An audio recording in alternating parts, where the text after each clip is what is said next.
Bueno, estamos acá con Rodolfo Santulo, escritor, narrador, guionista, historietista, bueno, y un montón de cosas, ¿no? Periodista también. Te agradezco, Pila, que nos recibas y te digo nos, porque esto lo va a estar viendo también estudiantes de primero y de tercero del Colegio Jesús María. Un placer. Así que muchas gracias por recibirnos. Bueno, el centro de esta charla en realidad tiene que ver con las reseñas, con el hacer reseñas. Y me pareció interesante tener tu mirada y tu opinión, justamente porque vos hace mucho que trabajás en esto y lo haces de muy buena forma y habitualmente, ¿no? Entonces la pregunta inicial quizás sería, ¿de qué se trata escribir reseñas para vos? Bueno, en mi caso el trabajo de reseña se divide, si querés, en dos maneras. Una es la formal, la laboral, que es cuando algún medio de prensa con los que yo trabajo me contrata o me acepta, si se quiere, las reseñas y voy cubriendo. En mi caso, normalmente yo me muevo siempre como periodista cultural. Entonces suelo reseñar películas, series de televisión, ocasionalmente libros.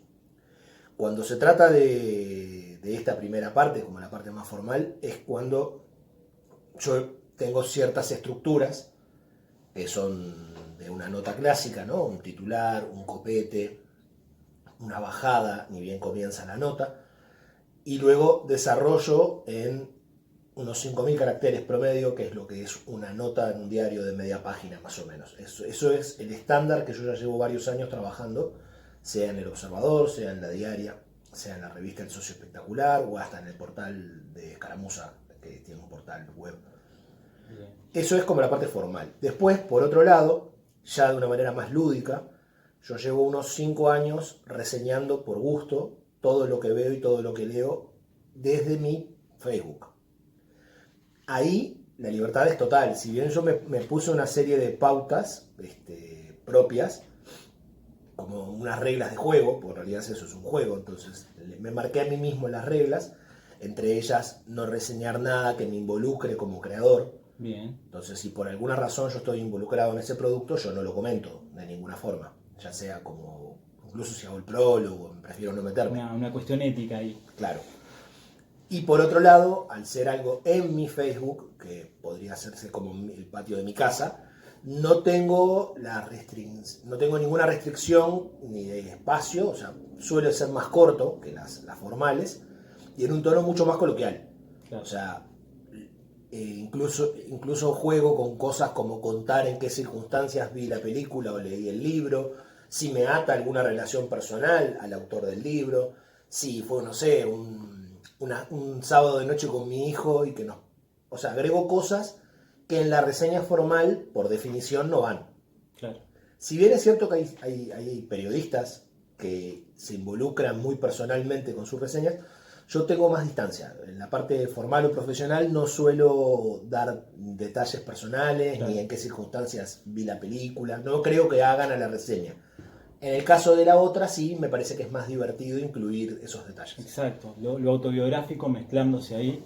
De alguna manera para el lector también es como divertido muchas veces, pero cuando es más formal capaz que Además, no aporta demasiado. cuando es más formal hay una distancia. Yo Claro, no sé quién está leyendo la diaria, por ejemplo, no tengo seguro. idea. En cambio, en el Facebook, si bien yo tengo un montón de contactos en Facebook y no me atrevo a decir que son todos amigos, más o menos hay zonas en común que permiten esa confianza, permiten de que yo cuente Claro, no sé, que la película la vi junto a mi hijo, que es una revisión que tenía muchas ganas de hacer porque era una película que vi a los 10 años y me pasó tal o cual cosa. O sea, todo un montón de datos y detalles que son más comprendidos y aceptados por un contacto, sea amigo o sea conocido, o sea alguien claro, que, no sé, le gustan mis historietas, entonces hay como una relación más de afecto, si claro, querés. En cambio, el que lee el diario no tiene ni idea incluso quién soy yo, no tiene por seguro. qué. Y vos tampoco sabés demasiado del otro, ¿no? Nada, claro. A mí me pasa cuando leo reseñas tuyas, por lo general en Facebook, ¿no? Siento como que hay un apasionamiento detrás de lo que contás o de lo que viste, ¿no? Esa recepción que vos hiciste de determinada obra, ¿no?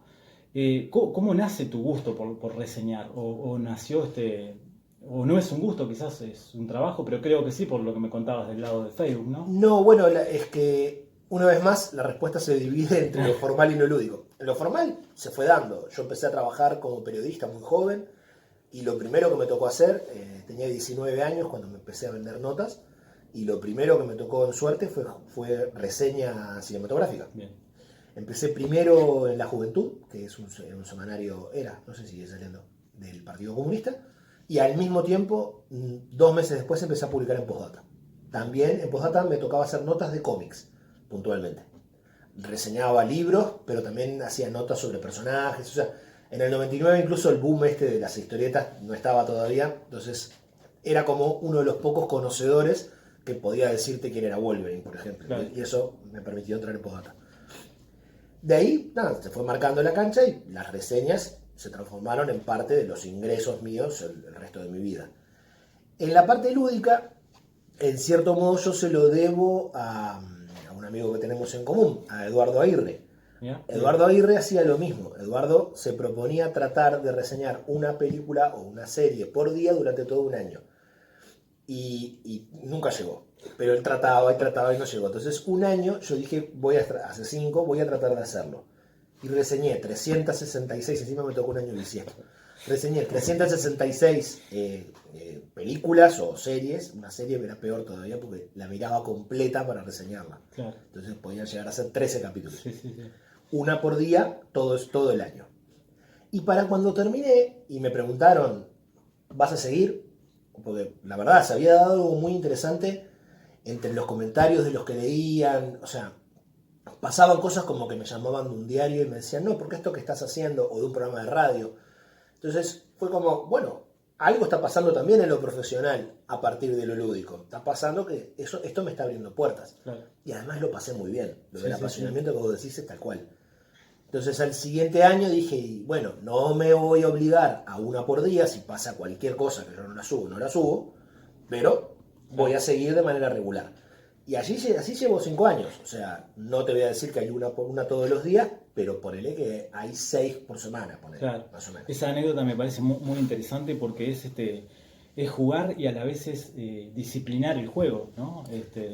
Porque tenés que jugar con las dos variantes, ¿no? Por un lado, divertirte, pero también cumplir con lo pactado, si no el juego se rompe. Y además hay otra cosa, que a la hora de trabajar, la mecánica o la rutina, la habilidad, agilidad, como quieras llamarle, que me da la reseña diaria, me hace que las notas profesionales sean más sencillas de hacer. Claro. Me hace que, por ejemplo, termino teniendo un caudal de notas propias al que acudir cuando me preguntan, che, ¿podés hacer un repaso de la filmografía de tal director? Claro.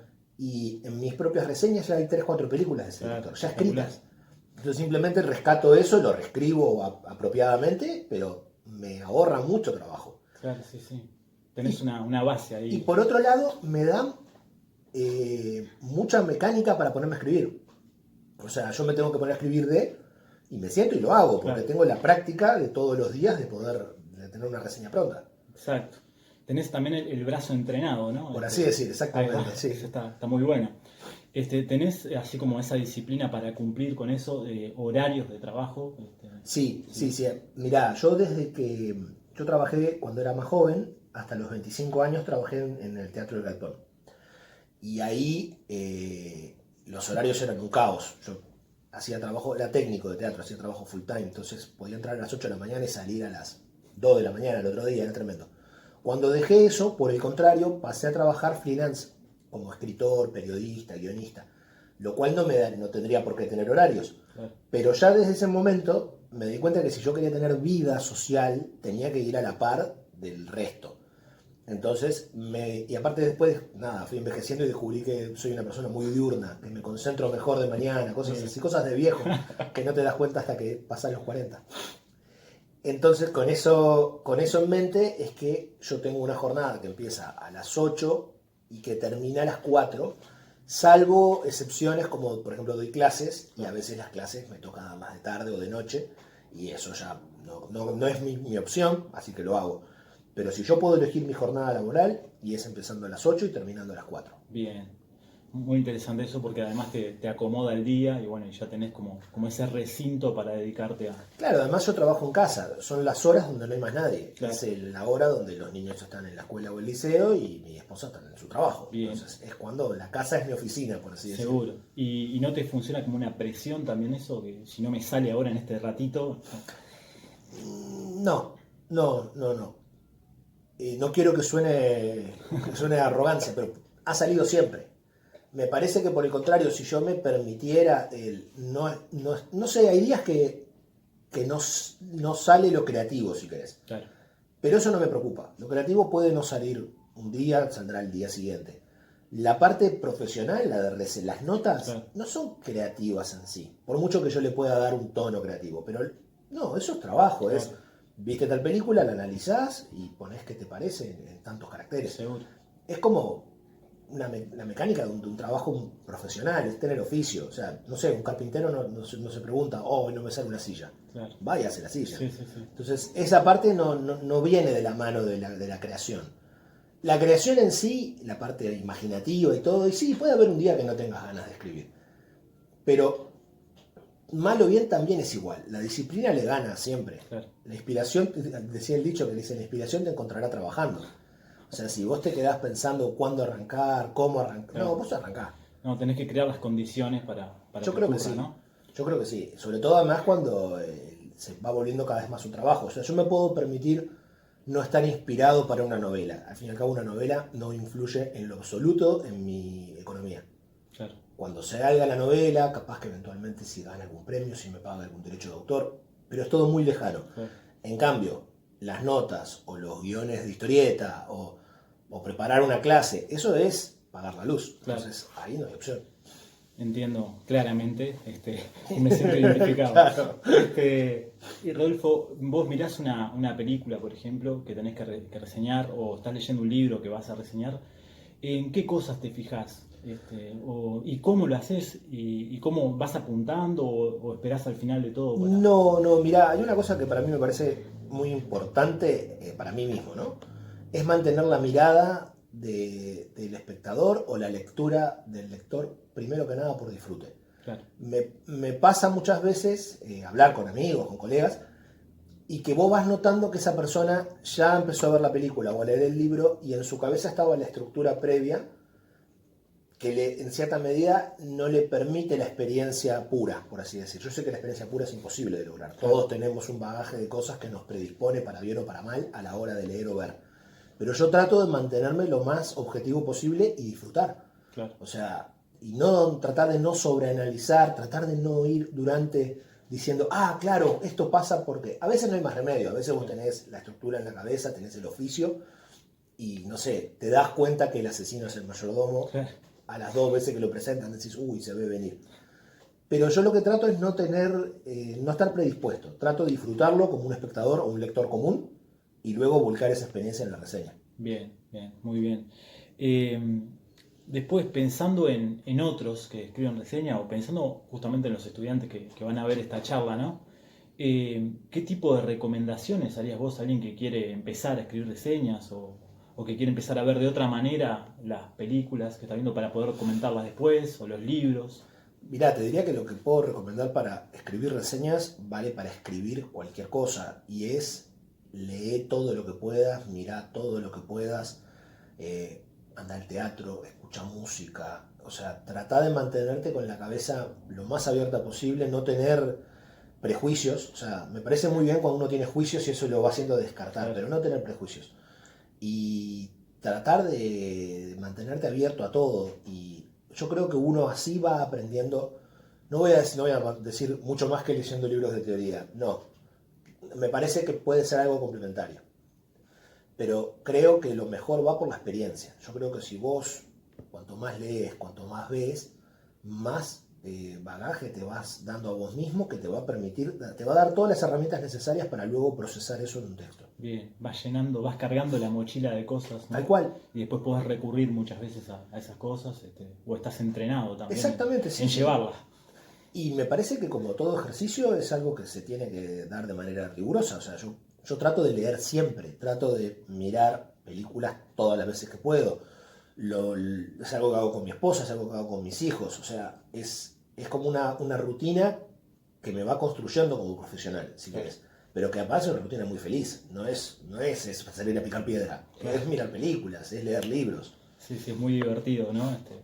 Bueno, Rodolfo, yo no te quiero quitar más tiempo, pero te quiero agradecer por el rato que nos dedicaste y bueno, y vamos a leerte con los estudiantes seguramente, vamos a buscar tus cosas y ellos también de seguro van a estar muy agradecidos por esta charla y por este tiempo generoso que nos Por dedicaste. favor, a las órdenes. Muchas gracias.